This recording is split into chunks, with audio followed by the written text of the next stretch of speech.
All right, good evening, everyone. Welcome to week number 4 for organization theory. Hope everyone's having a good week so far. This is week number 4, and so we are progressing along very quickly through the course.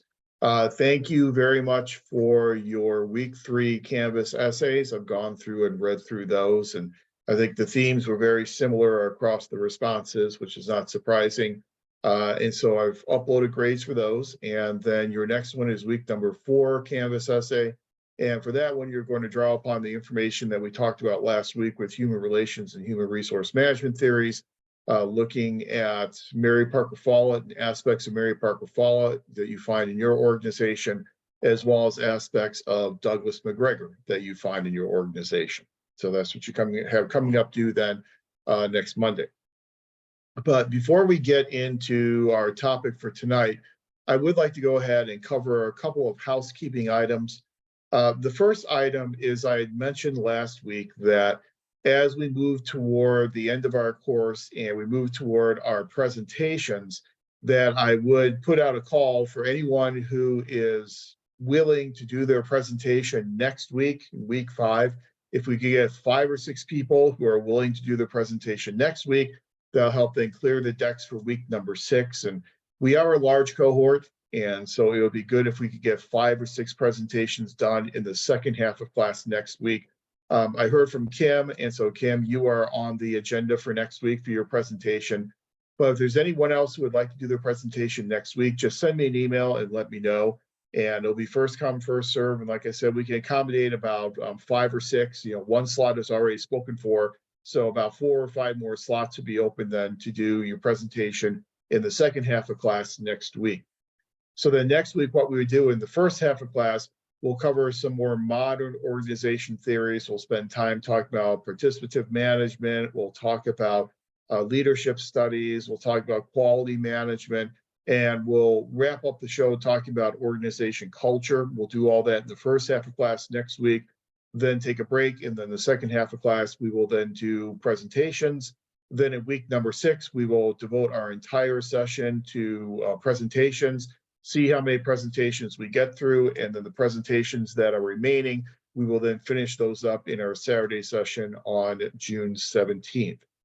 But from this course, as you know, you are then moving into PPA 697. So I thought I would take a few minutes here at the outset of class tonight just to tell you a little bit about 697. The Canvas site has been set up for 697. Now, you are not enrolled in it yet, so you do not yet have access to it.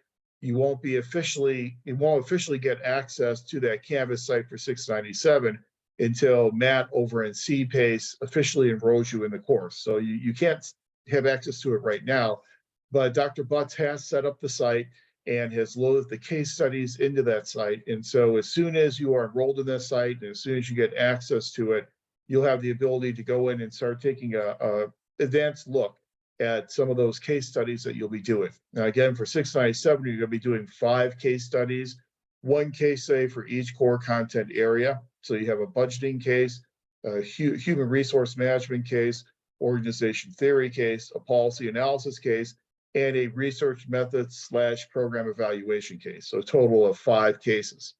So in 697, what you'll be doing is you'll be working individually on completing those 5 cases.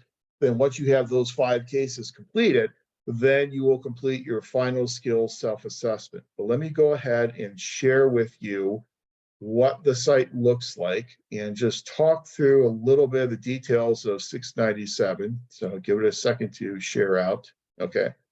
And actually, let me go ahead and put it in student view so you can see what it will look like for you.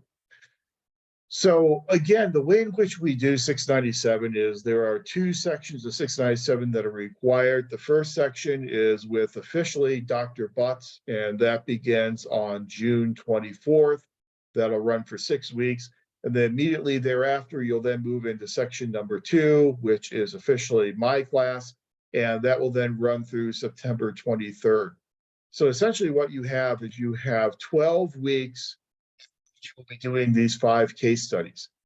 12 weeks really should be ample time to complete the case studies. You do a little bit of quick math. It's over 2 weeks to work on each of the cases. The cases, the responses are usually about 5 to 7 pages in length.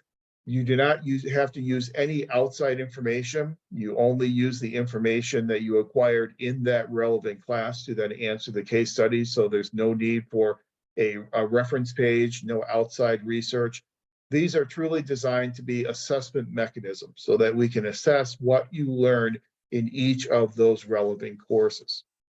So what Dr. Butts has done is he's loaded up all 5 of the cases. And when you go into the site, once you have access, you'll see assignments and you'll have your undated assignments here. And that'll be the first thing that will pop up on the homepage for 697.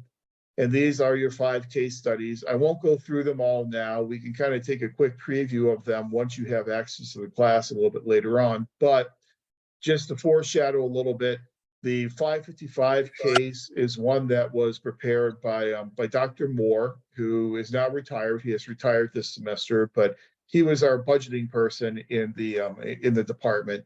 And so he put together a case of a school district that was opening up a summer school and then provides you several different parameters in terms of the number of students who will be attending that school, the number of staff members you have to have in terms of student-faculty ratio, and some other requirements.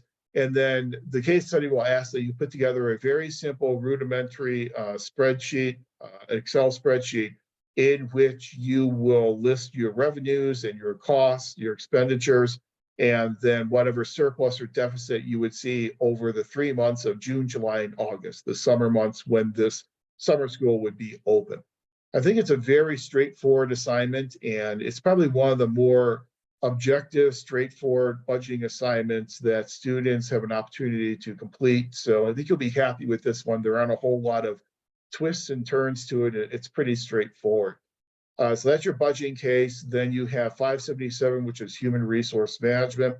That case looks at job evaluation, and we'll look at a situation of a job evaluation and the fairness in the job evaluation for 2 different employees. You'll have to read through the case and then provide the facts of the case and then offer a recommendation for how the Personnel Commission would remedy the differences in the valuations between the 2 individuals. And so again, pretty straightforward type of case. The 660 is your organization theory case. Now, I didn't prepare this case. This is a case that's prepared by Dr. Baber. The case looks at some organizational challenges and changes in a new organization and essentially asks you how you would approach the situation, incorporating some of the theorists from this class and answering that question, and then what recommendations you would make in terms of how the organization should deal with this organizational challenge. And again, if you can incorporate some of the authors from this class, that's essentially what we're looking for you to do in that organization theory case. The 670 case I'm not as familiar with because this is one that Dr. Butts always grades, but for the 670 policy analysis case for this manifestation of it, I believe you're looking at a program, creating a program to enhance the quality of life of citizens in, forget where it's at, but I think it's in Missouri, perhaps, or Kansas or Missouri.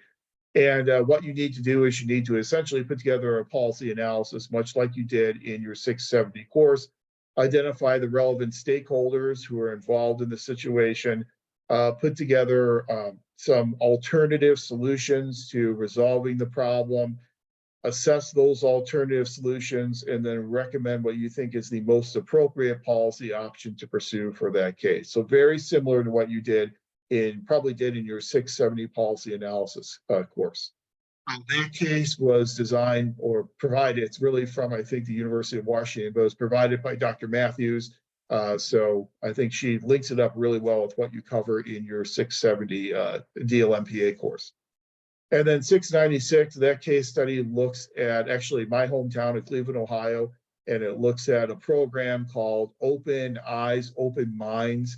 And it asks that you put together a program evaluation design to evaluate the effectiveness of the Open Eyes, Open Minds program in Cleveland, Ohio, and its impact on the quality of life of people who are participating in that program. So just like you did in your 696 course with Dr. Butts, you will also here be putting together an evaluation design, your research question, your sampling design, your data collection methodology, your statistical analysis that you would use. You're not actually collecting information, you're just putting together the design in the same way you put the design together in Dr. Butts' 696 research methods course. So you have all the skills that you need in order to complete all of these case studies. We still have a few schools of thought and theories to cover here in 660 to kind of round out your ability to do the 660 case. But I think you'll find the cases relatively straightforward. And again, you're just using the information you learned in each relevant course. No outside research is necessary. So for these two sections of 697, you'll be completing those 5 case studies. I will be primarily responsible for evaluating your budgeting, HR, and organization theory cases. And then Dr. Butts will evaluate your policy analysis and research methods cases. And so we kind of split the grading up in that manner. Your grade that you receive in 697 is the average grade that you get on these 5 cases. And one important thing to note, which you've probably heard before, but in order to successfully complete the 2 sections of 697, you must complete those sections with the grade of at least a B. So you have to get either an A or a B as your average grade on the cases, or else you would then have to redo 697. Now, that sounds like a draconian measure, but it's not a departmental policy. That is actually a Cal State University system-wide policy, because all the culminating activities, whether it be a thesis, a comprehensive exam, case studies, research projects, whatever a program uses, whatever they designate as their culminating activity, that culminating activity must be completed with either an A or a B as the final grade. And so that's just something that we have to adhere to. The really good news is, I've been director of this program for 18 years now, and we've been using the case studies since 2007, I think. So for 16 years, we've been using the case studies. And I can't remember the last time that someone in the DL program had to retake 697. I think the vast majority of people get A's or B's as their average grade in 697. So that's the way in which 697 is going to work. We have no scheduled class meetings, so you'll have no Zoom meetings you'll be responsible for attending. It'll just all be individual work on these individual case studies. And it is individual work. So the case studies do go through Turnitin plagiarism detectors. So make sure you don't work in teams, that you just complete these on an individual basis. Once you have these 5 cases completed, then the last thing you do in 697 is the completion of the final skill self-assessment, which is a redo of the initial skill self-assessment that you completed in your 500 course. And just redoing that initial skill self-assessment, that's your final skill self-assessment. That should be completed after you have completed and submitted your 5 case studies. And let me show you, so for your assignments, you submit it just the way you submit everything in Canvas. And so when you're ready to do your budgeting case, you click on there. Here is a link to the case study and the instructions. Some of the cases separate out the instructions, so you'll have 2 links. You'll have a case study link and a case study instructions link. Dr. Morse put them all together into one file. You download that, you read through it, you complete the case, and then you submit it directly here with the upload button. So this essentially in Canvas, your assignments all go in through the assignments rather than having separate drop boxes. So you'll be completing those 5 cases. Then if you click on the modules, once you have access to the class, I have added a couple of things in here for you. I forgot to tell Dr. Butts that I did this, but I added a couple of things for you. I have added for you your final skill self-assessment. And so the form is there that you'll use to fill out your final skill self-assessment. Now, you will not be submitting the final skill self-assessment through the Canvas site. The final skill self-assessment will get submitted as part of your student learning portfolio. That's why this is just a link to a file. There's no Dropbox for it, because you won't be submitting the final skills self-assessment through this Canvas site. All of your cases will go in through the Canvas site, but the final skills self-assessment will be submitted as part of your student learning portfolio. So once you've completed the final skills self-assessment, you've got all 5 of your cases done, you've done the final skills self-assessment. At that point in time, you will then have all the documentation that you need in order to submit your student learning portfolio. And we've talked about the student learning portfolio very early on in the program, and you probably talked about it again in your 500 class. But the student learning portfolio consists, it's a very simple document, consists of 3 different parts. The first part will be your initial skills self-assessment that you completed in your 500 course, and hopefully you still have a copy of that. And then this final skills self-assessment that you're completing in 697. So the combination of those two documents go into part 1 of your student learning portfolio. Then in part 2 of your student learning portfolio, that is for your pre and post instructional assignments from your core courses of budgeting, human resource management, organization theory, policy analysis, and research methods.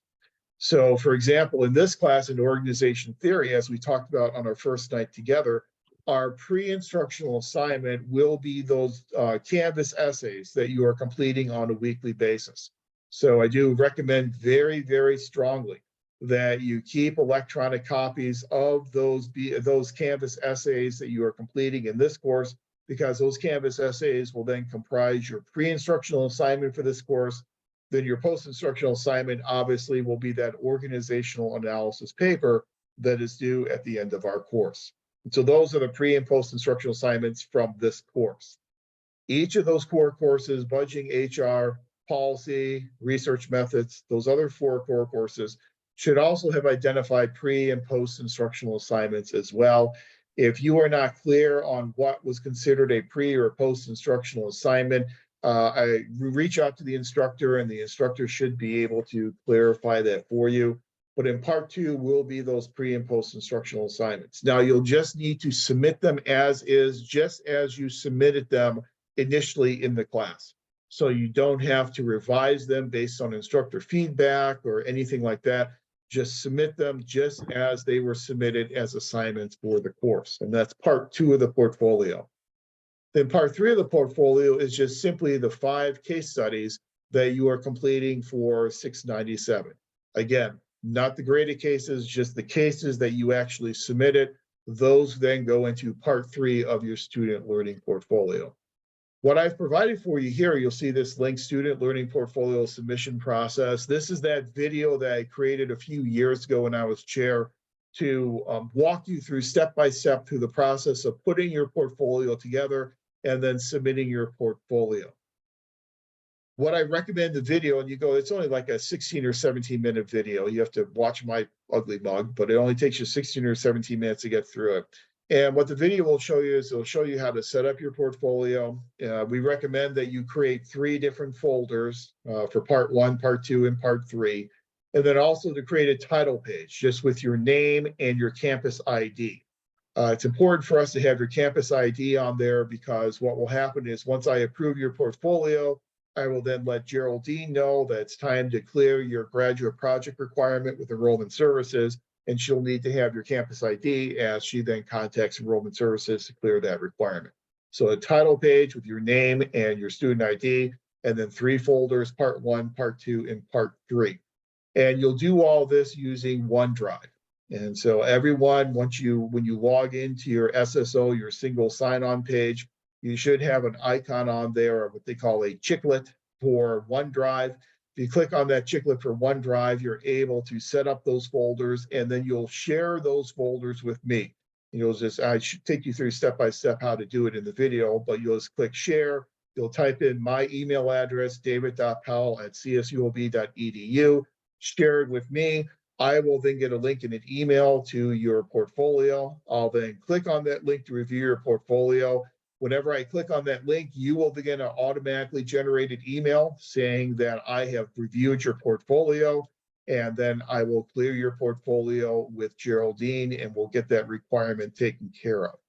But again, by the time you get your 5 cases submitted and graded, and you have completed your final skill self-assessment, which hopefully, if everything goes well, will be by September 23rd, then you have everything you need for your portfolio. And if you would like, you can go ahead and submit your portfolio to me at that time.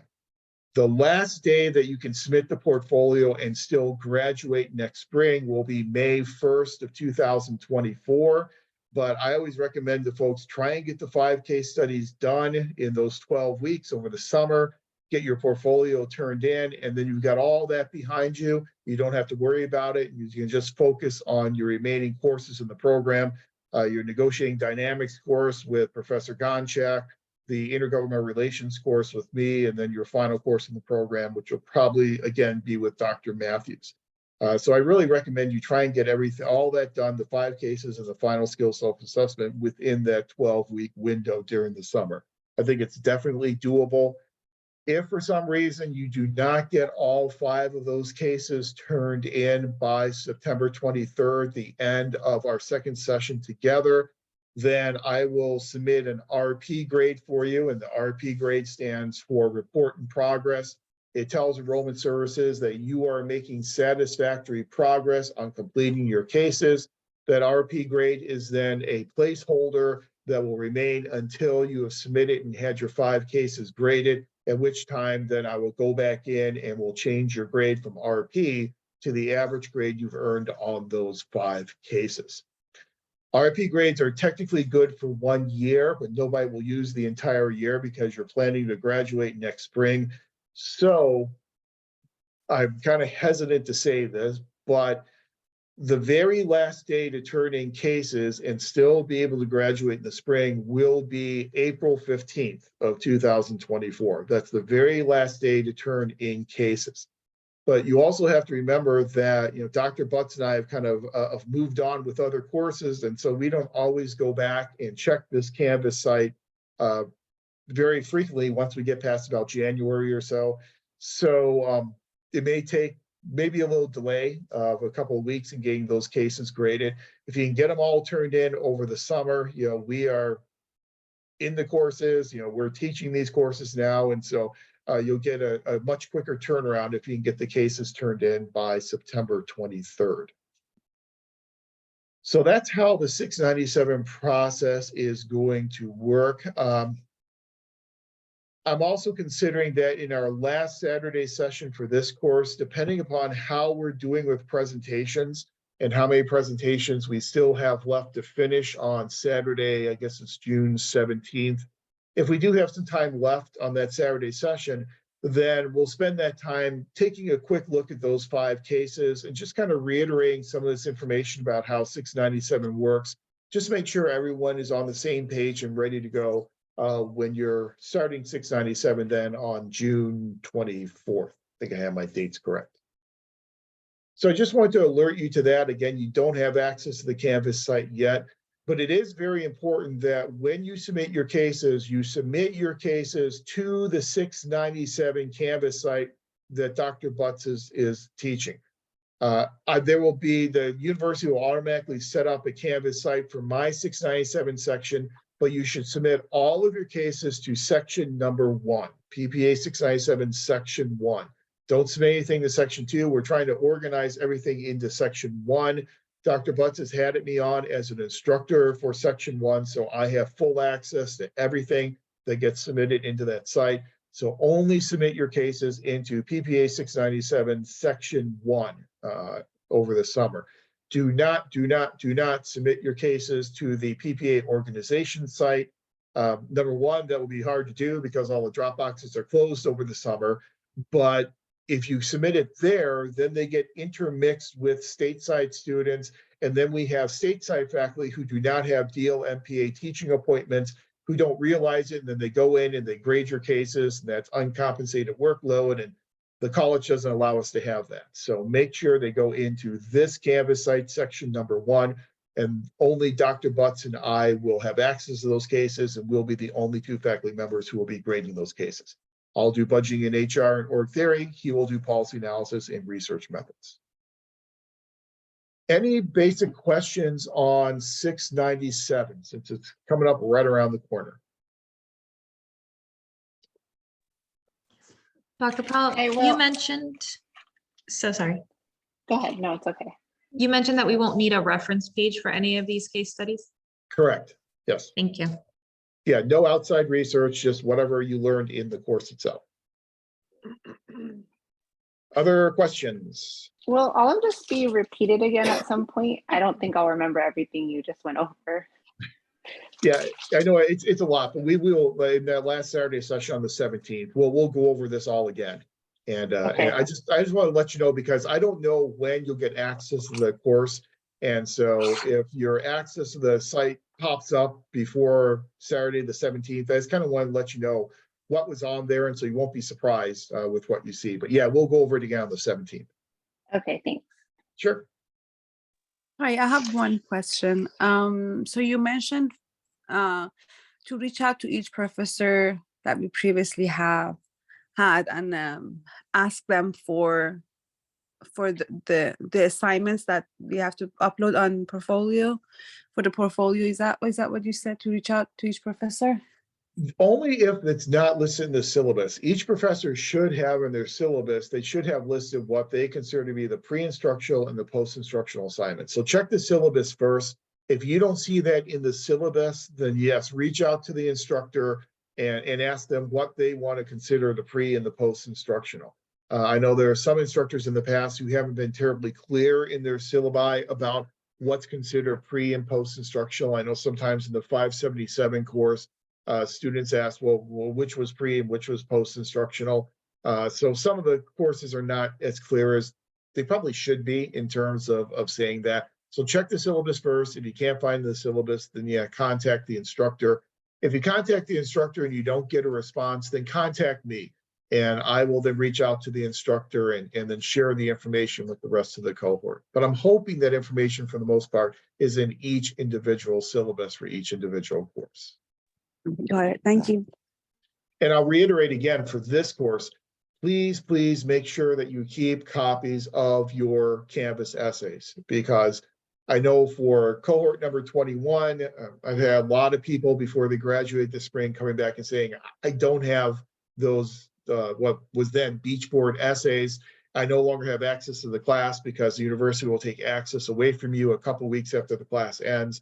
And so then I have to go in and download their essays and send their essays to them. It's just, it takes a lot of time. So please just remember, before this class ends, keep copies of each of your Canvas essays for your pre-instructional assignment.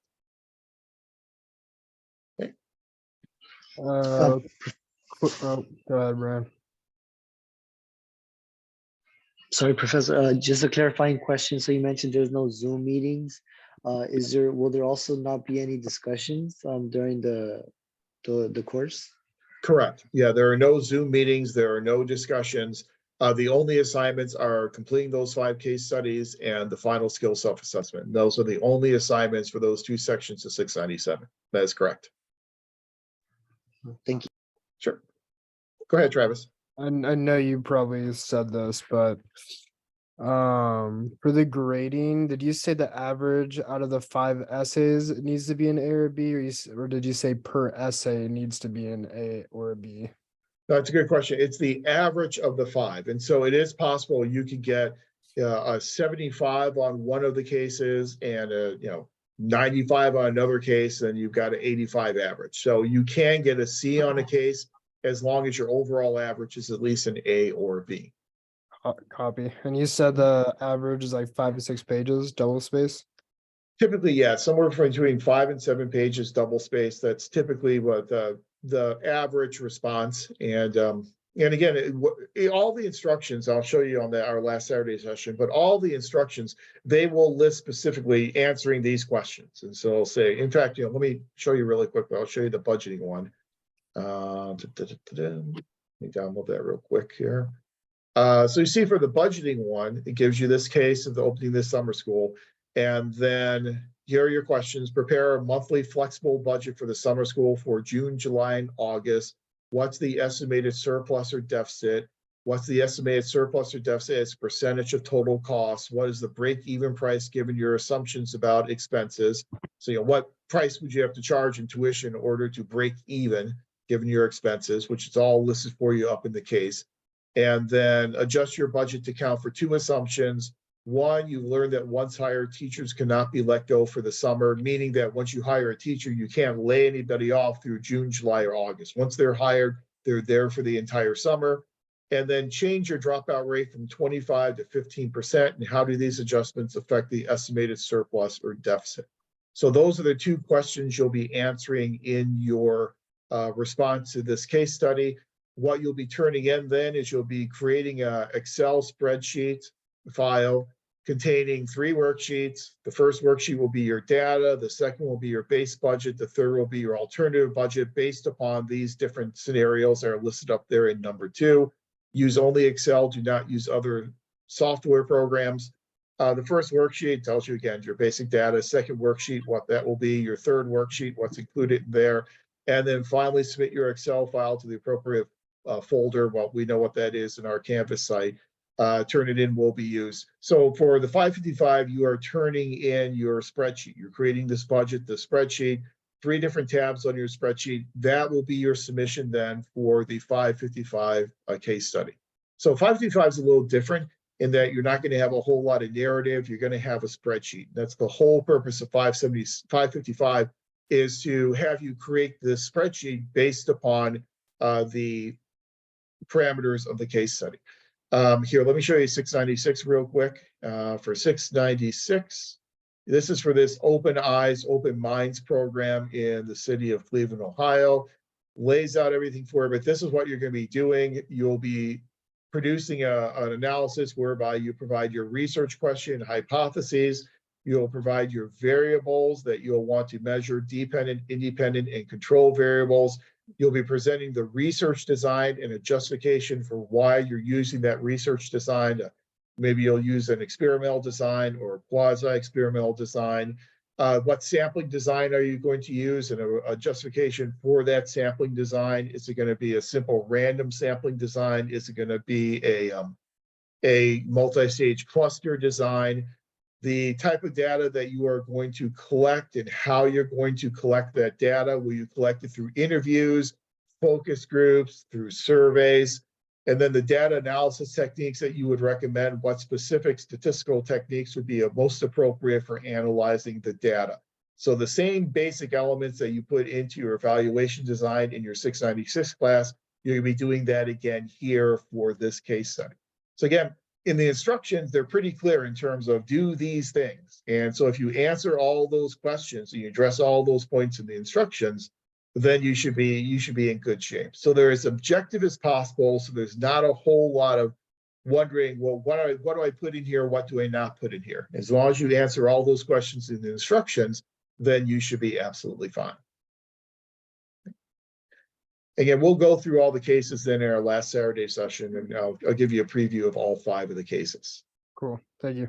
Sure. And some of the cases I can speak to better than others, just because of the courses that I tend to teach.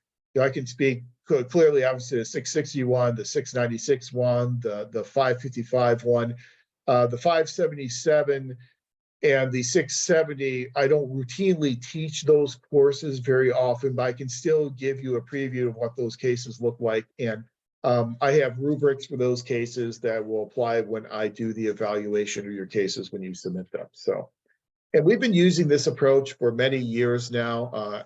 Dr. Butts started teaching 697, the DL program, about 4 or 5 years ago. Prior to that, I was doing this with a former faculty member, Dr. Ostrowski, who has since retired and moved off to Las Vegas, Nevada, and is living his best life, I guess, in Las Vegas. But we've been kind of doing this same approach since about 2007. So 16 years now. So we've kind of got it down pat. So I think it'll go well for everyone. And again, I can't remember last time anyone in the DL program had to retake 697 because they got less than an A or a B. It has happened relatively recently in the stateside program. It just really does not happen, if at all, in the DL program. So I think everybody will be fine.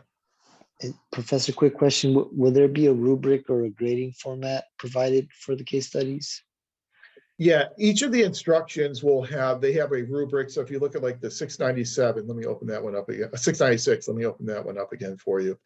There is a rubric as part of the instructions, and so you'll see here's the rubric. So research evaluation questions worth 15%. And then it's kind of that behaviorally anchored rating scale of the different behaviors that will lead to the different assessments: excellent, above average, average, or unacceptable.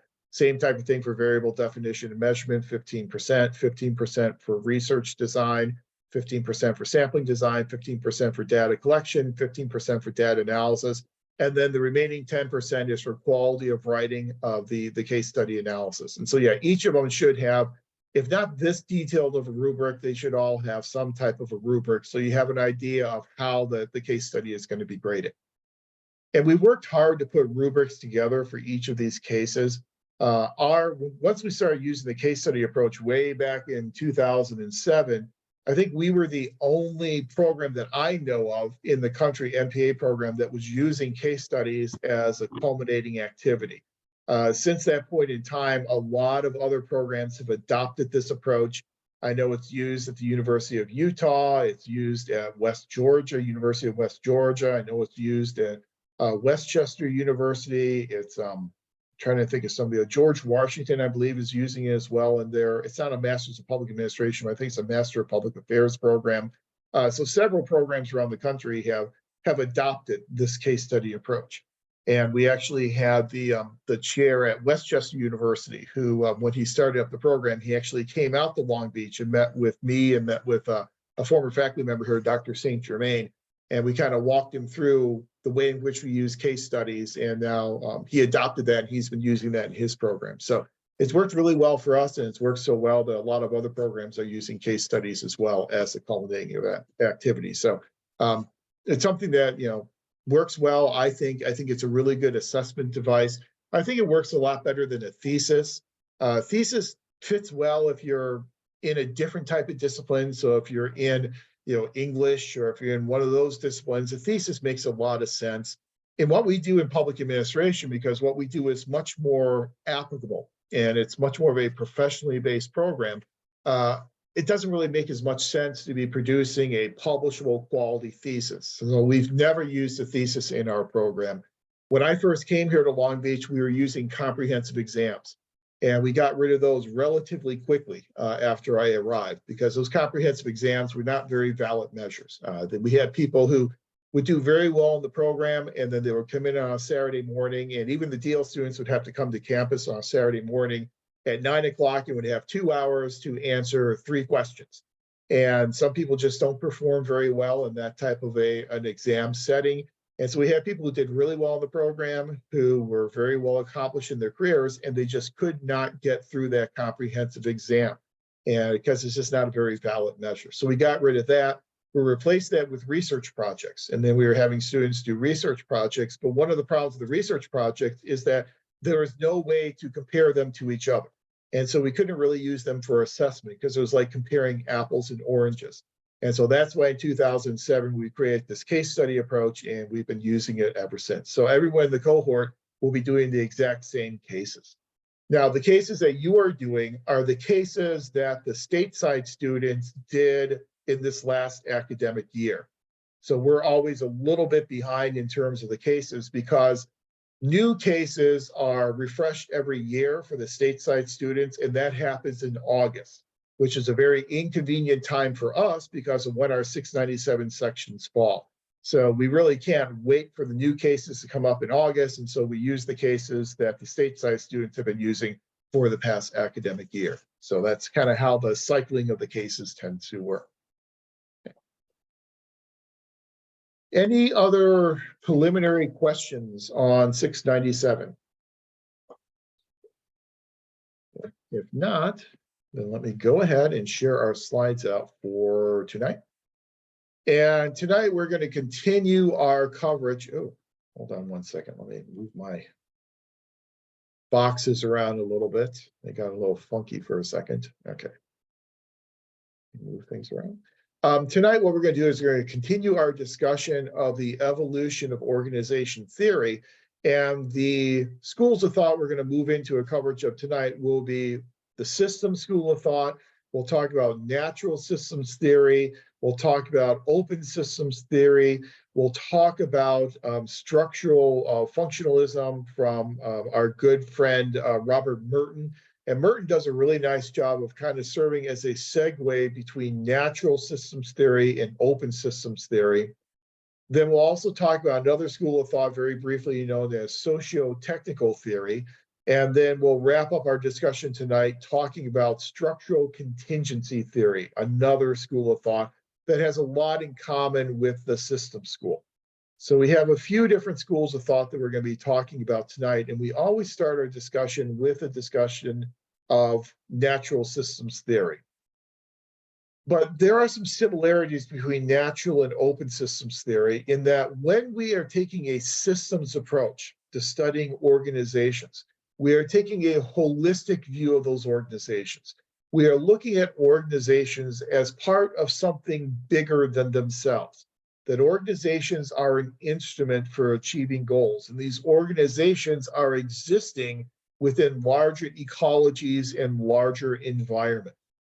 For the natural systems perspective, natural systems authors look at organizations through the lens of being living organisms, and they equate them with a living organism. Now, the primary goal of a living organism is to try and survive.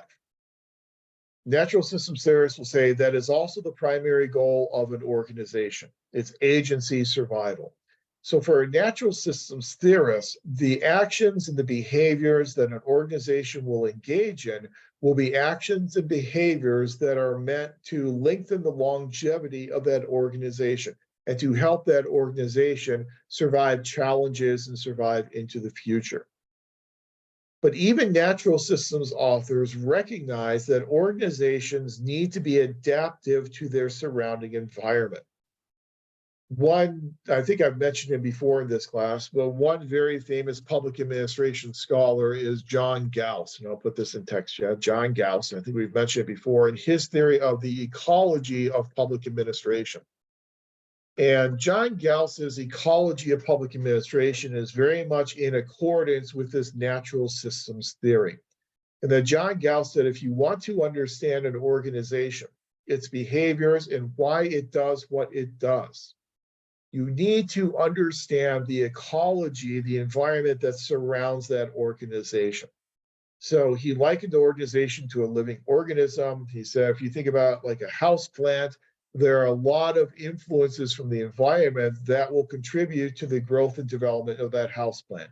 How often it gets water, the amount of water that it gets, the fertilizer that it gets, where it is placed in the house or apartment in terms of the amount of sunlight that it gets. The amount of time you talk to it, some people say, will have an impact upon the growth of that houseplant. But we have to take into account the environment, the ecology that surrounds the organization to understand why that organization looks and acts like it does. But for natural systems theorists, the focus is more on the environment inside the organization.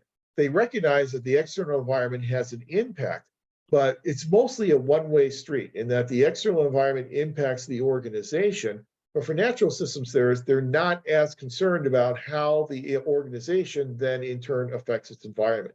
So they're very much focused on the environment within the walls of the organization. And that's what we refer to as natural systems theory. Open systems perspective has a lot of similarities to the natural perspective, but the primary difference is that the focus is more on the external as opposed to the internal environment.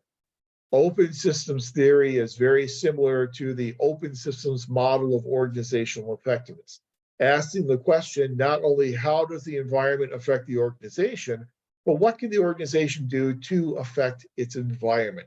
How can the organization pull in resources from its environment to contribute to the growth and survival of that organization?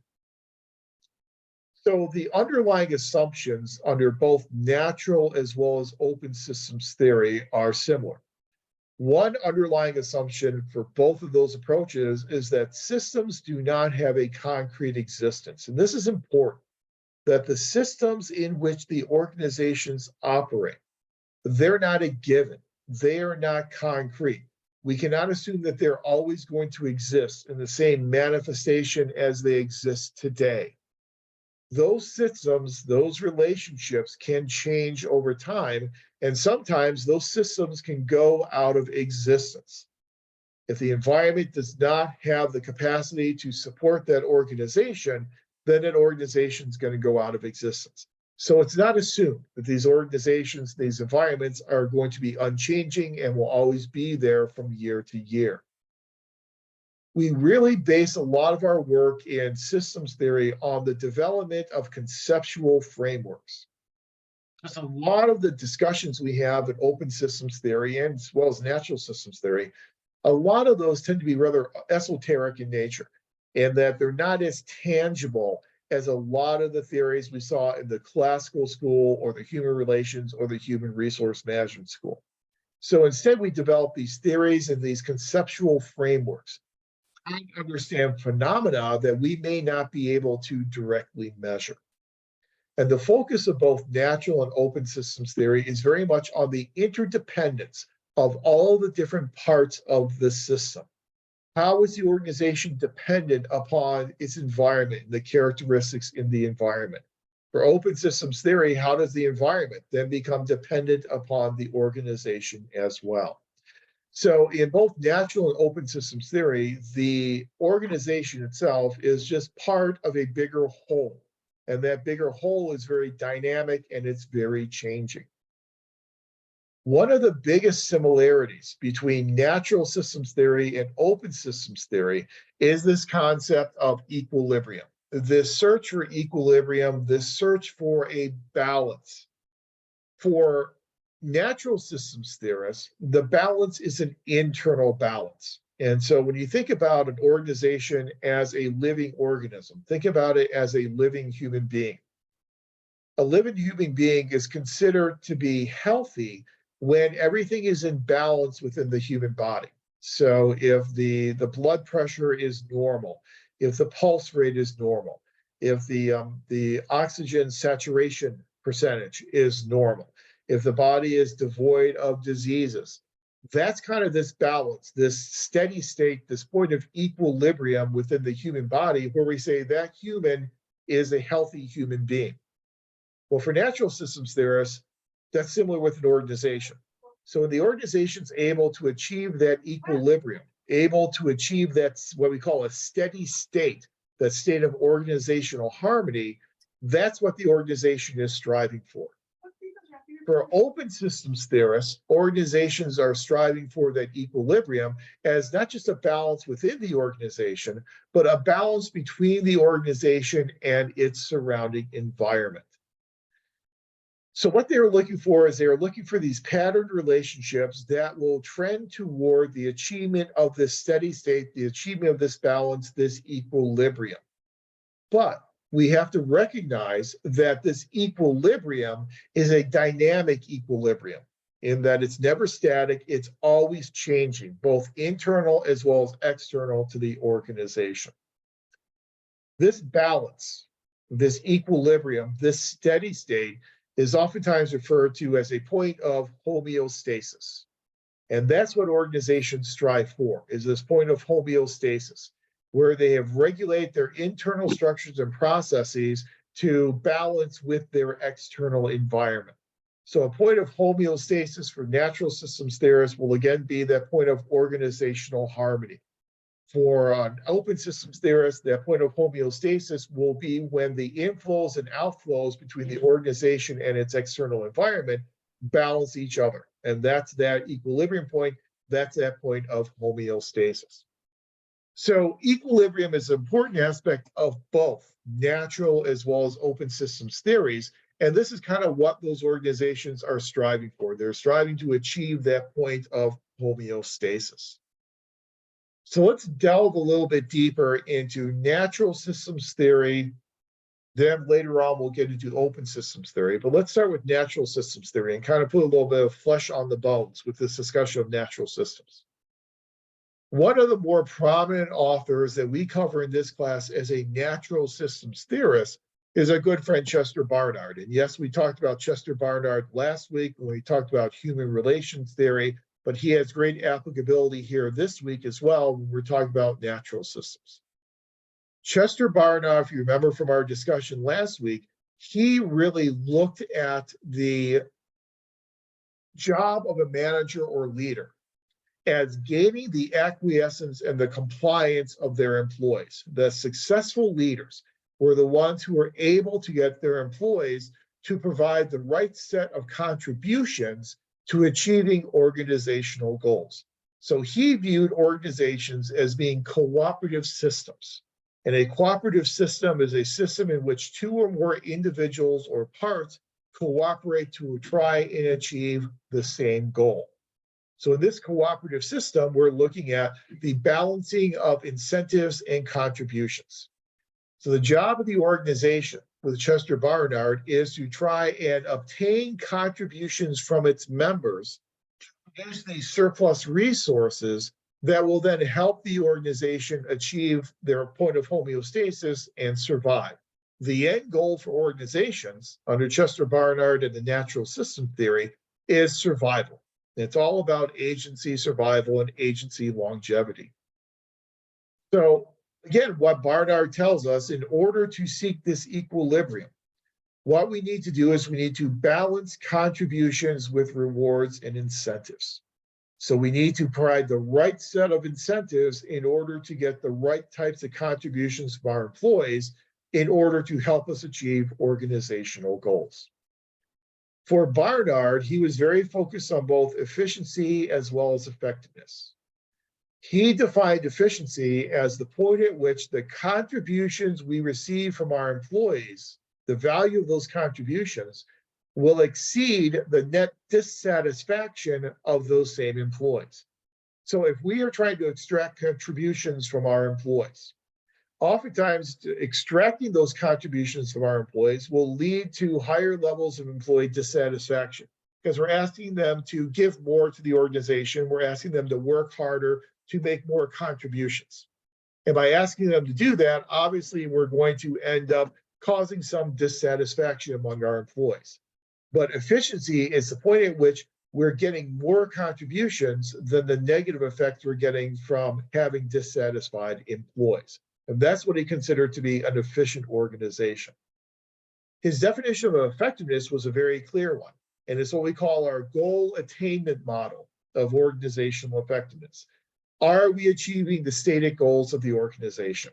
If we are achieving our stated goals, then we are being effective as an organization.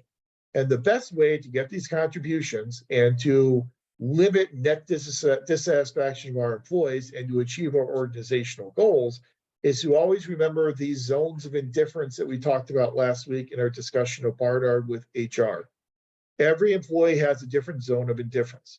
If we can operate within that zone of indifference, then we'll be able to get the compliance and contributions of those employees without generating a great deal of dissatisfaction. And so we'll be able to be efficient, and that efficiency will then lead us to achieving our organizational goals, which will then lead us to being effective as organizations. Barnard believed the best way to achieve this equilibrium and to balance these contributions, these incentives, is by creating a robust system of communication. We need to know the valence levels that employees place upon these possible incentives, how much they value all these different rewards that we are offering to them. So we provide the right set of rewards for one employee and the right set of rewards for another employee. We can only know that through communicating with our employees. In order to know the different zones of indifference, we also have to accomplish that through open lines of communication with our employees as well. We also maintain this balance by inducing people to join in the efforts of the organization, as we said before, extracting the right contributions from them to help us achieve organizational goals. But we can only achieve those organizational goals if we have done a good, clear job of first defining what those goals are. So effective, successful executives, leaders, and managers maintain an open system of communication. They offer the right set of incentives to get the right types of contributions from their employees, and they clearly define goals to help the organization and employees work toward the achievement of those goals. The problem here is that it does tend to be a relatively top-down type of relationship. So the same criticism applies to Barnard within the perspective of natural systems theory as applied to him last week in our discussion of human relations theory. He accepts relatively unquestioned the hierarchical authority that we saw in classical theorists like Weber and Taylor. It is inherently an anti-democratic way of running an organization because you don't really justify the social control of your employees. The social control of your employees is not being done to benefit those employees, but rather the social control is being done for the organization itself, a very direct supervision, top-down type of approach. Sometimes tends to be relatively anti-democratic. And so a lot of the same criticisms from last week are lodged this week against Barnard in his natural systems approach to organizations. So what does Barnard and natural systems theory look like in terms of our models of organizational effectiveness, our mechanisms for coordination and control, and our methods for motivating our employees? This is where I part company a little bit from Tompkins. Tompkins on page 204 in that Quinn and Rohrbach matrix shades in all four of our different models of organizational effectiveness for natural systems theory. Shades in the human relations approach, the internal process approach, the rational goal approach, and the open systems approach. One thing that I would like to see Tompkins do, and I provide this feedback in the new version of the textbook, is as you shade these different cells in, shade them differently in terms of different gradations, because I think that you certainly would shade in very darkly the internal process model, because I think that is certainly something that Barnard and natural systems theory looks at very closely. I think the rational goal model is also something that looks at very closely. Open systems model, I think you would shade in a little bit more lighter, because yes, there is some recognition of the importance of the environment in creating this equilibrium, this homeostasis point in our organizations, but I don't think it's nearly as important as internal process model and rational goal model. And I think it's kind of the similar thing with human relations. Yes, with human relations, we need to communicate with our employees. Yes, we need to find out what they value and provide them with the right set of incentives to get our contributions, but it's not nearly doesn't nearly value individual employees quite as much as a human resource management type of approach. So I think the two at the bottom of the chart should be certainly in line with natural systems theory and Barnard. I think the two models at the top of the chart, yes, but probably a little bit less so. In terms of our mechanisms for coordination and control, there's a lot of direct supervision here. It's a very top-down type of trying to find a way to solicit the contributions we need from employees, but it's for the purpose of the organization. So I think when you can measure work outputs directly in an empirical and tangible way, you can really control work through direct supervision. However, not all work outputs can be measured directly in an empirical and tangible way. So when you cannot measure those work outputs in an empirical way, it's going to be more difficult for you to offer up that direct supervision. So instead, you'll probably do it more through standardization of values. If you can standardize the values of employees and how they do their jobs and the expectations in doing their jobs, then that could be a surrogate for the top-down micromanagement direct supervision for work outputs that are difficult for you to measure in a tangible way. So I would agree that direct supervision, standardization of value, worker values, certainly are two mechanisms for control that are highlighted by Barnard. In terms of your motivational strategies, a very heavy reliance here on instrumental rewards. We talked about how important it is to give rewards for performance, these incentives that people value. So certainly group acceptance, recognizing the importance of formal and informal groups, and allowing people to work in groups as an incentive, an inducement to get them to provide the contributions you need as an organization. And the more goal congruence that you can foster between individual worker goals and organizational goals, the more buy-in you can get on the part of your employees to work toward the goals of the organization. But again, the whole goal here with natural systems theory is to help organizations find that dynamic equilibrium point, that point of homeostasis, whereby you are getting the right amount of contributions from your employees to help you meet the goals of the organization. But in natural systems theory, the natural systems theorists still really likened organizations to living organisms. Along comes Robert Merton, and Robert Merton brings with him this kind of idea of structural functionalism. And in structural functionalism, what Merton is talking about is he's talking about questioning this whole analogy of a living organism. And in structural functional theory, Merton questions this idea of a living organism by saying that organizations don't always do things and engage in ways that are helpful for their survival.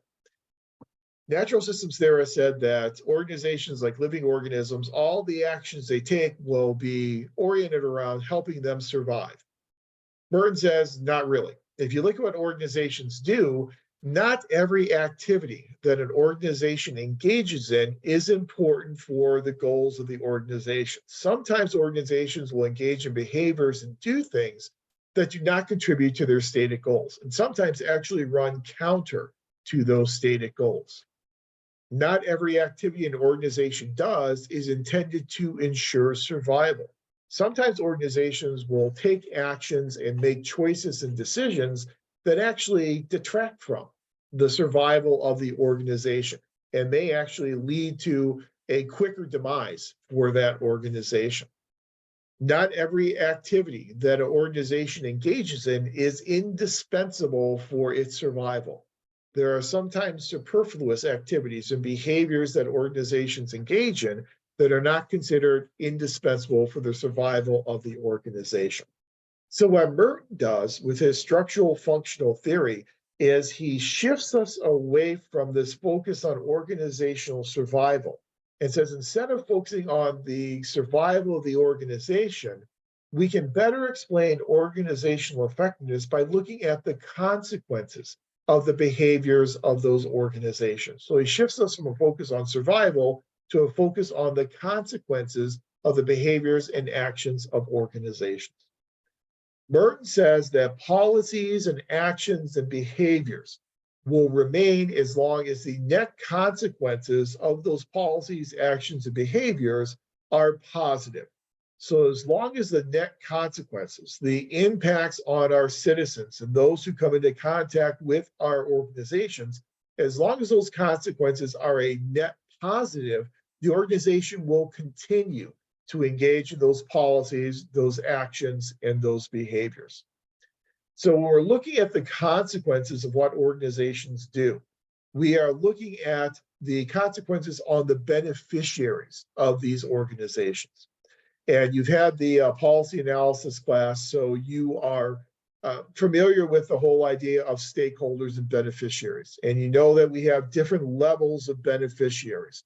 We can have primary beneficiaries and secondary beneficiaries and tertiary levels of beneficiaries.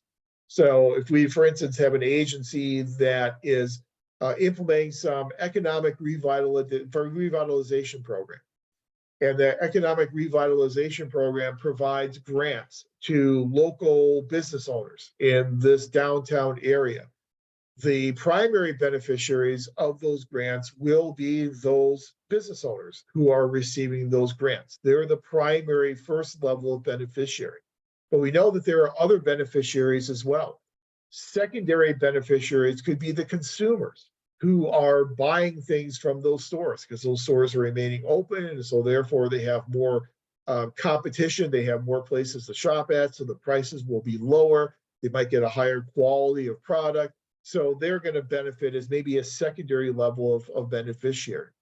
You might have a tertiary level of beneficiary, which could be the actual government employees who are implementing this program, because if it wasn't for this program, they may not have a job. And so they benefit from the program as well. So we know there are different beneficiaries, and those different beneficiaries can get different amounts and types of benefits from these policies and these programs that our organizations are implementing. We need to focus on all those different beneficiaries. in order to see what are the consequences of what the organization is doing for those beneficiaries. The problem that a lot of organizations run into is that sometimes we have organizations that end up with what we call bureaucratic dysfunctions. And a bureaucratic dysfunction is when an organization loses sight of the consequences of their actions. And rather than the goal being serving the beneficiaries who are benefiting from these programs, instead the goal of the organization becomes conforming with rules, regulations, and procedures. I mentioned earlier too in a previous session about this whole idea of institutional rigidity. That as organizations become older and they become bigger, they start to become a little bit more fragmented. And so therefore they start promulgating a lot of these policies, rules, and regulations to get everything under control. And sometimes they start relying too much on these rules, regulations, and procedures, and those rules, regulations, and procedures become the goal of the organization rather than serving its citizens and its clients. That's what's considered to be goal displacement. And for Merton, that's one of the major dysfunctions of a bureaucratic organization. When you have this overconformity with rules and regulations, this type of goal displacement, what then happens is these organizations become very rigid. They then start to place barriers between the organization and the people and groups that they are meant to serve. Those barriers that come from institutional rigidity then create conflict between the organizations and the public that they are serving. And that's what happens with a lot of larger, older organizations. It's a major dysfunction that we see in a lot of our organizations. The important thing about Merton is that Merton is now shifting our focus from looking at the survival of the organization as being the ultimate goal to more of a focus on consequences of what the organization is doing. And one of the biggest contributions from Merton and structural functional theory is that it really does start questioning this whole idea of an organization as a living organism. And once you get away from looking at an organization as a living organism, then your entire perspective changes. And I think that he was very correct in saying organizations really aren't truly living organisms. They do things that are kind of counterintuitive, and sometimes those counterintuitive things that they do will lead to overconformity with rules, institutional rigidity, and the creation of a lot of conflict with the public. And I think this explains why the public oftentimes has a very negative view of bureaucratic organizations. Charles Goodsell decades ago wrote a book called The Case for the Bureaucracy. And Goodsell talked about that in his Case for the Bureaucracy, is that people tend to have a very negative view of bureaucratic organizations because they feel bureaucratic organizations are disconnected, they're uncaring, they're very cold, there's a lot of red tape, not a lot of concern for individual citizens. And that's why they do not tend to like bureaucratic organizations. Blau, Goodner, and Seltzner, as you've seen in your textbook, also pick up on this whole idea of the consequences of organizations and the need to view the consequences of organizations rather than just looking at organizations as trying to survive, and that everything an organization does is oriented around survival. So I think by getting us away from this view of an organization as a living organism, what Merton has done is he kind of serves as a nice segue to move us from natural systems theory into what's known as open systems theory. So in natural systems theory, it was an internal focus looking at the organization as a living organism.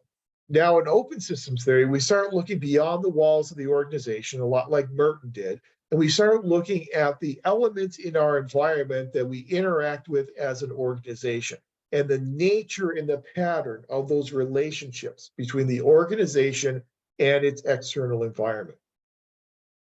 Open systems theory is really based upon the ability of the organization to adapt to changes in its environment.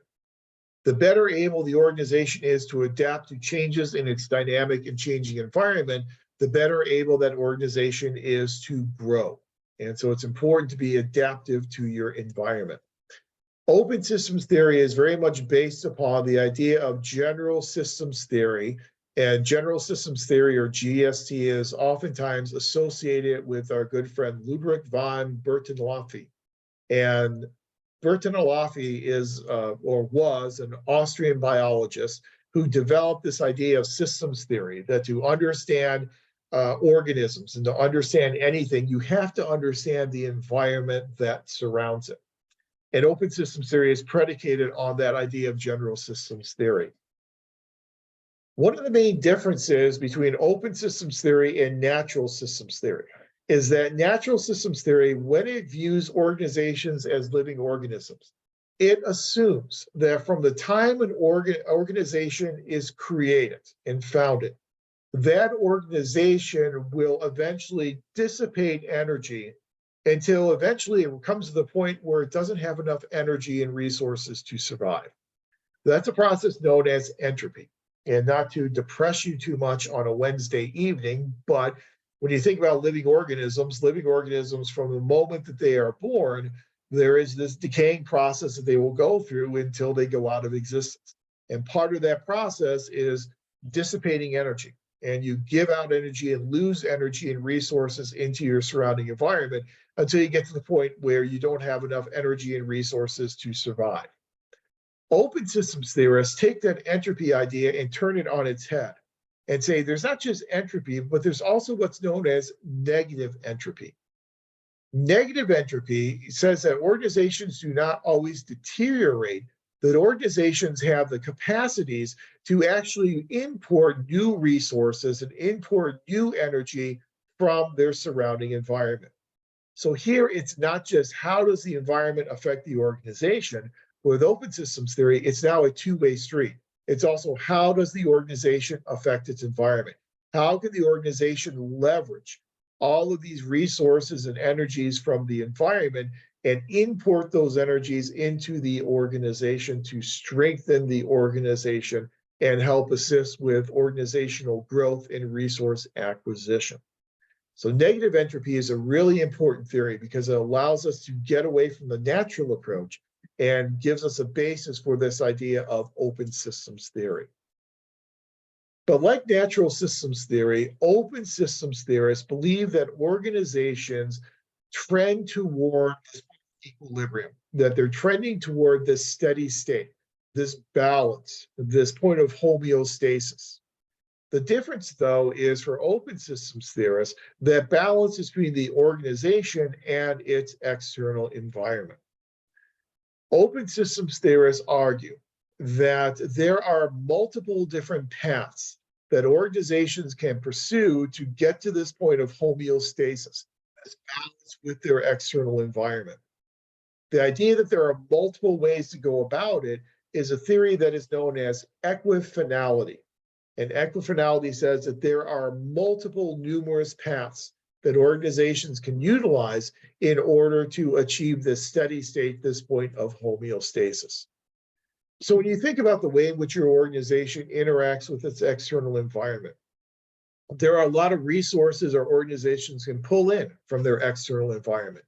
So I think we had mentioned in a previous class, but what are some of the resources that organizations can extract from their external environment? What are some of the things that they can get from their external environment? Again, you can use text chat, you can use your microphone, whatever you're comfortable with, but what are some of the resources organizations can get from their external environments?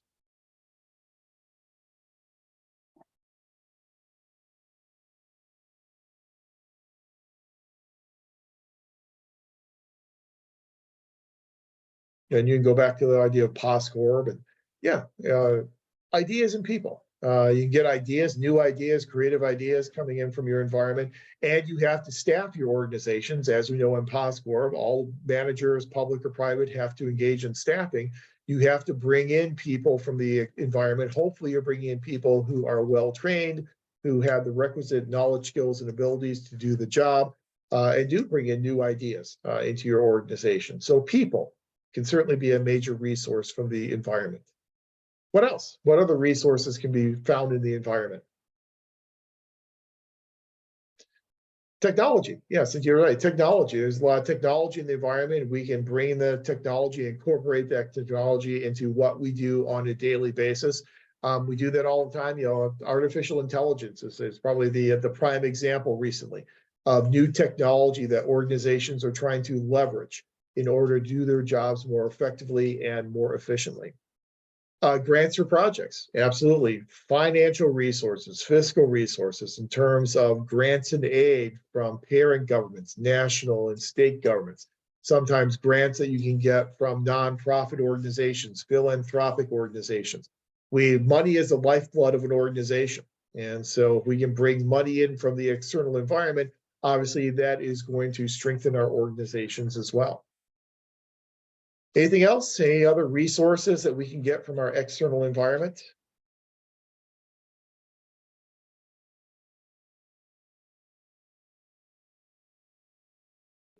One that I can think of now that is certainly in the news recently is political support. You know, political support for our organizations is a major resource. Yeah, there you go, Taylor. Politics. Bringing in that political support for our organizations from budget makers and from elected officials, from client groups, from constituency groups, from interest groups. That political support can be very, very important for the success of an organization. As we know, from your 500 class, when you talked about our good friend, well, not our good friend, but talked about Woodrow Wilson and Woodrow Wilson's politics administration dichotomy. And one of the reasons why we said that politics administration dichotomy is not nearly as separate as we once thought it was is because of the political influence in administration, and that administrators have to be political in some of the things that they do. They have to become champions for their organizations. They have to develop, as Marissa says, that public support, that constituent support in order to keep their organizations going. And one of the reasons for that, according to people like Norton Long, is that our political party structure in this country typically does not provide the same political support for administrators that we see in a lot of our European counterparts. In a lot of European democracies, you see much more support being given by political parties to administrators. In our system, you really don't have that. And because political parties do not provide that support and that coverage for administrators have to go out there and engage in politics themselves in order to protect and grow their organization. So there are a lot of these resources that you can pull into your organization. That's all what we consider to be negative entropy. And that negative entropy can then help you establish that equilibrium, that homeostasis point between your organization and its surrounding environment. But again, the big difference here with open systems theory is that the focus is on the environmental forces that shape the organization, as well as how the organization can shape its external forces. So it is very much this two-way street. Katz and Kahn are two of the primary theorists we usually associate with open systems theory and its application to public organizations. Another approach that also kind of gets us away from the idea of natural systems theory is this approach known as the socio-technical approach. In the socio-technical approach, we look at the effectiveness of an organization as being predicated on the marriage between technical and social, between work processes and the social aspects of how we organize our organizations. Socio-technical approach calls for what they say is joint optimization. In joint optimization, we find that nexus, that mesh point between the technical things, the processes that we are doing as an organization, and the recognition of the social aspects of the organization, how important those social aspects are for our individual employees. So it's kind of this merger of the social and the technical together that says that every organization is different. Every organization will have its own technical processes.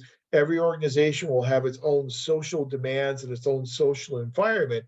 And so it's no longer a one-size-fits-all approach. Same type of thing with open systems theory. Every organization is different. Every environment is different. And different environments will have different capabilities of supporting organizations. If you're operating within an environment that does not have the technical expertise among people in that environment that you can bring into your organization, that environment's not going to support your organization very well. If you're in an environment where you have very constricted resources and there are not enough resources to pay for your appropriations, obviously that environment does not have the capability of supporting that organization. So it really depends, not just on the organization, but it depends upon the environment that surrounds that organization. And then another theory that is also closely tied to open systems theory that really does emphasize this contingency-based approach to leadership and management of organizations is this school of thought known as the structural contingency school. The structural contingency school, with people like Burns and Stalker, look at how the environment affects the way in which we structure and run our organizations. Basically, if you look at this from a research methods perspective, the primary independent variable in this relationship will be changes in the external environment. The primary dependent variable in this model would be the organizational management system itself, how the system is structured in the organization, how the organization goes about its business. So the changes in the environment will have a direct impact upon the organization, what it looks like, and what it does. Some environments are very dynamic in nature. They're constantly changing, and there are new challenges that are being put forth from the environment and placed upon the organization. Some environments are a bit more stable. And if they're a bit more stable environment, then there aren't nearly as many challenges to the organization. The organization doesn't have to structure itself in order to be as adaptive to changes in the environment. So the structure and the focus of the organization will be highly dependent upon how dynamic your environment is. Again, the important thing about structural contingency theory is that there is no one-size-fits-all approach. I really like this theory, just like I like open systems theory and socio-technical theory, because the answer really is it depends. It depends upon the surrounding environment when you try and understand why organizations look the way in which they do and why they engage in the behaviors they engage in. So the question then becomes, well, what are some of the elements of the environment that could have an impact upon the organization and how it manages and runs itself? Well, one major element is environmental uncertainty, as we've said before. If there's a lot of uncertainty in the environment, you have a turnover in terms of political parties. And so you have a new party in power in the White House or a new majority in power in Congress that introduces a lot of that environmental uncertainty.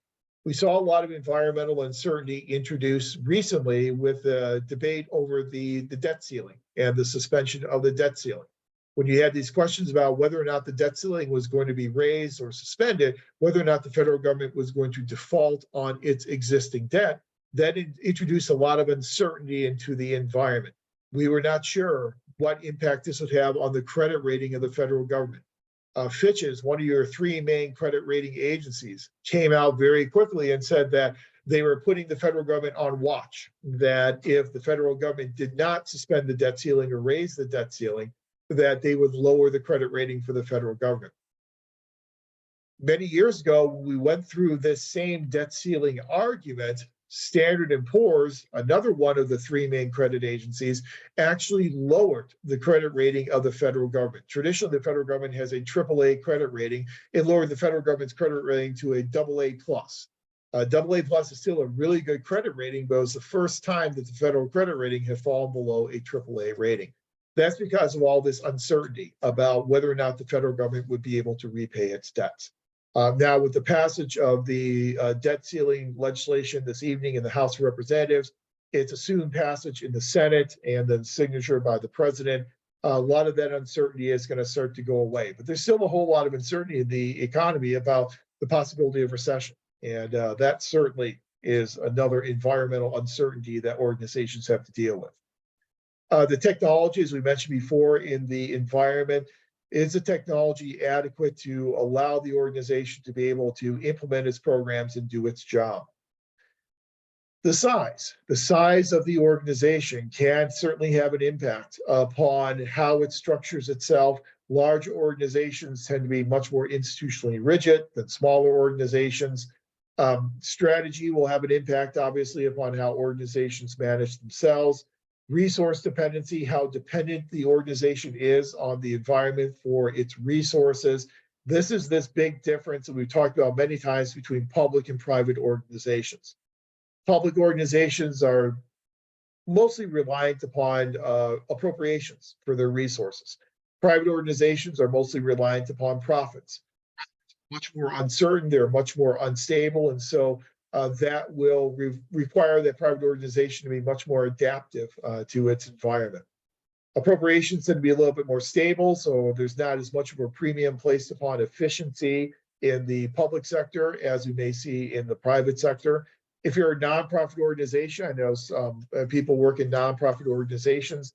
If you're a nonprofit organization and you're heavily reliant upon grants, grants can be very transient in nature. And you may be able to get a grant this year, but you're not guaranteed you'll be able to get the grant next year.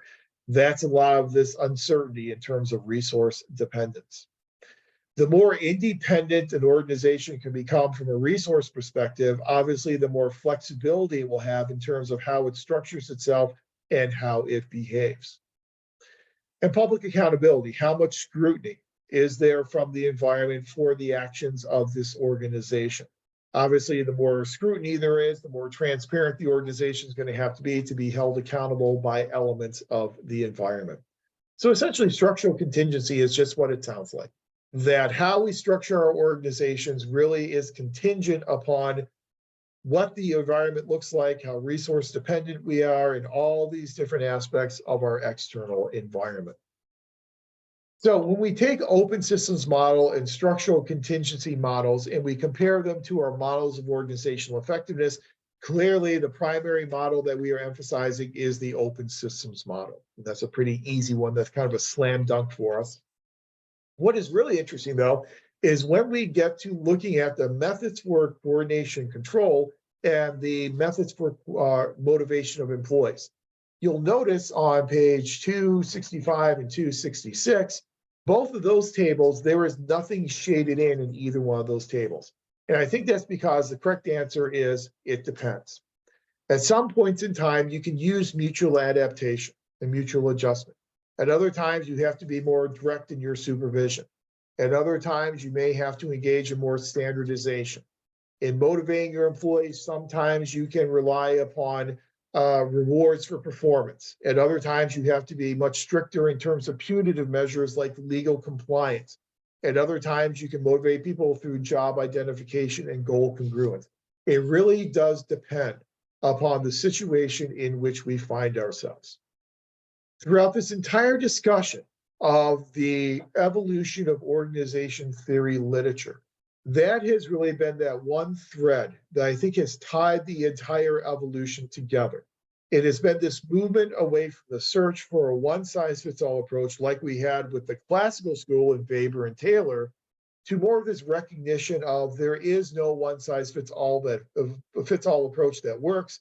It is much more a contingency-based approach to understanding organizations. That's why my favorite answer in this course and other courses is it depends. It depends upon the context of the situation. I think that's a more accurate way of viewing organizations and studying organizations. The problem is it's a more complex and convoluted way of studying organizations. If we did have a panacea, if we did have one theory we could apply to all organizations and all situations, it would be easy. We don't have that. We have to take the context of the situation into account. I think that's really what open systems theory, as well as structural contingency model and socio-technical model, really contribute to our understanding of how we study public organizations. I see that it is now just about 7:30, so I think we are due for a break. So let's go ahead and take our normal 15-minute break. We'll say we'll come back then at 7:43. And when we come back at 7:43, I do have some breakout rooms that we can get into and explore some of the specific challenges and opportunities that are presented by our environment. I would ask that you do come back after the break. I have noticed over the past couple of weeks that we have lost a lot of people, and that has been noted. I think last week we only had 9 people who came back for the breakout groups. So I would ask you to please come back for the breakout groups, because the second half of class is still part of the class. And so please do come back after the break, and I'll break you up into the breakout groups, and and we'll look at those challenges and opportunities presented to us by our environment. So at this point, let's just say, let's come back at 7:45 and then we'll get into our breakout groups.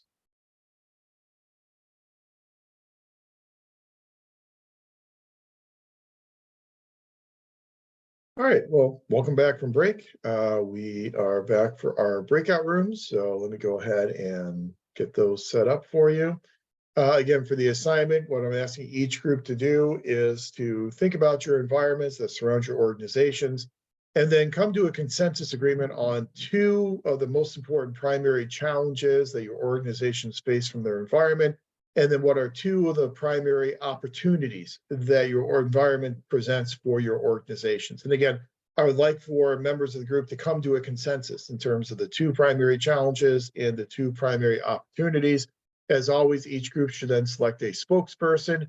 I know last week we finished up relatively quickly, and so I think this week, let's spend about 20 minutes in our breakout groups. I think that should probably be sufficient to answer those two questions. I will break us up into 3 different groups. So we have 5 people right now in each of our 3 groups. So our groups are created. I'll go ahead and open up the rooms, and then let's see, it is 7:46. So let's work on this until about 8:05 or so. So about 20 minutes, and then we'll reconvene and see what you came up with. Sound good? All right, I will open the rooms, and there you go.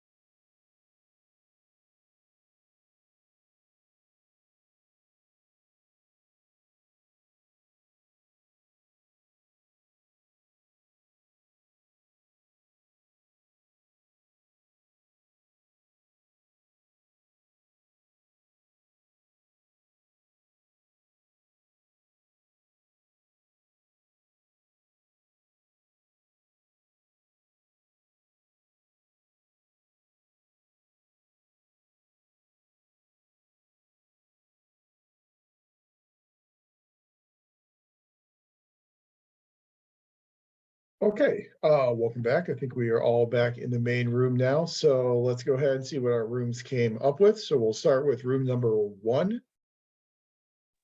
Hey, Professor, for room number 1, I'll be presenting. We discussed 2 external environment, sorry, 2 external environment challenges and opportunities. So we discussed that both of them could be seen as both challenges and opportunities. So we were discussing how public perception for organization can be a challenge because of how the public can perceive it, and how, depending on if it's if it's taxpayer funds, how that's spent. But that can also be used as an opportunity, because it can also lead to more reinforcement of funds if it's being if it's being addressed that a certain program or something around that is being for the public is can also lead to more funds on that end. And then we also discuss resource dependency. That can also be a challenge if you are being funded by the government and you don't receive those funds. But in another way, it can also be seen as an opportunity, because forgot which part, but those are the main components that we were discussing for our organizations. Okay, great. Thank you, Brian. And yeah, I think that with public perception, it's a very important one, and that we've seen organizations that have gotten a threat from Congress, federal agencies have gotten a threat from Congress of being what we call zeroed out, where Congress just removes their appropriations in the next fiscal year. And then what will happen is that clients will then, and people who are receiving benefits from those organizations, will organize to send them on Congress, and then suddenly those funds are then restored in the next fiscal year budget. And so that public perception, that public support is really important to have from your environment. So well done. Thank you, Brian. Room number 2.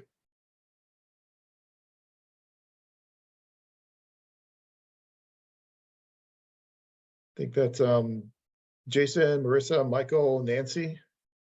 Or okay, I'm gonna be speaking for room number 2.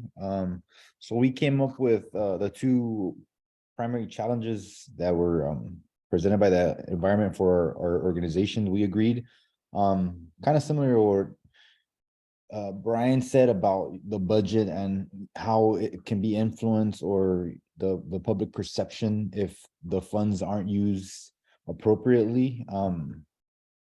Or appropriately spent. That's one of the big ones that we agreed on. And then a second one, well, the challenges by the outside environment is having to abide by local government regulations.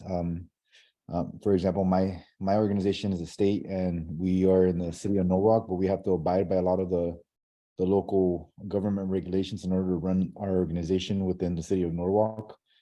2 of the primary opportunities that we discuss that our environment offers us is the stability of employees trying to gain the stability of being hired by a government organization, opposed to a for-profit organization where the job stability might not be there because of the layoffs and so on and so forth. And then secondly, we did a geographical location opportunity that it presents opportunities for students for internships in different disciplines throughout our organizations. And those are the 2 opportunities that we came up with.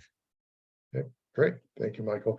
And then the one I'll pick up on is the point you made in terms of the challenge of local government regulations, and not to, again, do a little advertisement because we don't need to, because it's already a course in the program, but the 535 intergovernmental relations course, we'll get into a lot of discussion of that in terms of different levels of government and the relationship between the different levels of government. If it's a state organization that is doing its business within a local jurisdiction, some of the limitations inherent in working in that local jurisdiction, things like reciprocal tax immunity and source separation and all those good things that come along with our system of American federalism. So that's an important concept that we'll really spend a lot of time talking about in that 535 intergovernmental relations course. Okay, thank you very much. And our third and final group. Hi, I'll be talking for group 3. So I think similar to everybody else, just funding transparency seems to be one of the biggest things for everyone. No matter if you're like a city or a larger agency, it's just because everybody wants to know, where their money is going to, essentially. The public wants to know what it's being used for, how it's being used, how much of it, and they feel like they have like a sense of ownership to it, which, I mean, it is their money. And so they want to make sure that they're keeping not only like the agency or the city accountable, but also how it's being spent. And so I think that's one of the biggest challenges that we all face, is being able to show that, the money is being used wisely. Which then ties into our second challenge, which for what we discussed was kind of making that information accessible. And I think at that point, it's more like user error, as in regards to technology, because most of the agencies, most cities and special districts or county or city or state or anything, they make all of that information available through their websites, through their apps, through reports, through et cetera, et cetera, et cetera. But it seems like nobody ever knows where to find them. And it's always there. And it's so hard to make it more available when, I feel like most cities or agencies feel like they're doing everything that they can, but it just doesn't seem to hit the target exactly how they want it, right? But I mean, at that point, it's just, I guess, like there could be like a breakage in that, because it's like, also it's not realistic to expect everyone to receive a report in their mail every single, say, year or something like that. So that's definitely a challenge that we noticed. And so that could be kind of like outreach and or like technology use just on the service area. 2 benefits that we noticed were, I guess, like in contrary to the challenge, is the benefit of technology, the ability to make things more accessible, and not just for outreach purposes, but also for engagement. You're not only able to share more information to a wider range of people through websites, through apps, through QR codes, etc. But you're also able to allow them to join in on more meetings because they don't have to be there at that location at that exact time. They can join in from their phones, they can join in from work, they don't have to get childcare. And so by having that availability of technology, you're also able to open up and widen your range of people joining in, and hence making yourself more accessible to the community that you're serving. And another benefit that we noticed is that people are starting to see that there's such a diverse community in every single community. So a lot of the cities and agencies are starting to be more inclusive in their language of communication for like, just like either say a flyer or their website, making sure that it's translated into various languages, or postings on, I don't know, their bulletin postings or on their social media. Things are being shared in a variety of languages in order to be able to reach a larger number of residents or people that they serve. Great. Yeah, I love that focus on technology, and you're right that there are so many more opportunities for people to participate in public meetings than ever before. And most of our public organizations that moved to online Zoom meetings during the pandemic, most of them have maintained that Zoom presence. And so where you may have 4 or 5 people showing up to a school board meeting in person, you may have 50 or 60 who are watching on Zoom and then can submit their public comments and participate through Zoom. And so the technology really has opened up to a lot more participation on the part of citizens. And most cities now have, and most governments now have their apps, the government outreach apps or whatever company they use, whereby citizens can actually put in service requests through that app. They can report if there's graffiti in their neighborhood, and then through GPS, we can locate exactly where that is. And you don't have to call in anymore. You can just do it right on your phone. And then the team comes out and removes the graffiti or does the service request. And so technology certainly has changed government. So now it's more or less government on demand, far more than it ever used to be in the past. And that is a good thing, obviously, for deliberative democracy. It's a good thing for people participating in their own self-governance, but it does then place some demands upon public servants in terms of needing to be responsive, even more so than the past, and much more of an opportunity for interface with citizens than perhaps they would have had in the past. And so I think technology is a great thing to focus on as both an opportunity as well as a challenge that the environment provides for our organizations. So very good. Thank you very much. I think we got all 3 of our groups. So thank you very much for that. Thank you for hanging around for the breakout groups. And the reward is to get out a little bit early tonight. I will remind you that if you are interested at all in doing your presentation next week, please do send me an email so we can get maybe 5 or 6 people lined up for presentations in the second half of class next week. The presentations, again, are going to be very informal presentations. You can use PowerPoint if you would like, but just an informal presentation of the major parts of your organizational analysis paper. Even if you don't have your paper completely written by next week, that's fine. You still kind of have a general idea of what you're going to cover in that paper, and that will certainly be good enough to do that informal presentation. So maybe 5 or 6 people, let me know if you want to do your presentations next week.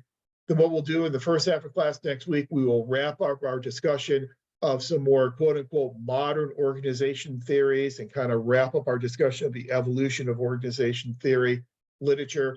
Then the second half, we will then do presentations. Then week 6 will be completely devoted to presentations. We'll see how far we get. And then our last Saturday session, we'll wrap up whatever presentations are left and then do another refresher on what you'll be doing then in 697 coming up on June 24th. Okay, sound good? Thank you very much for being here tonight. The recording will be up and available on our Canvas site by tomorrow morning. Okay. Thank you. Thank you. Thank you, everyone. Bye. Thank you. Thank you. Have a great evening. Thank you.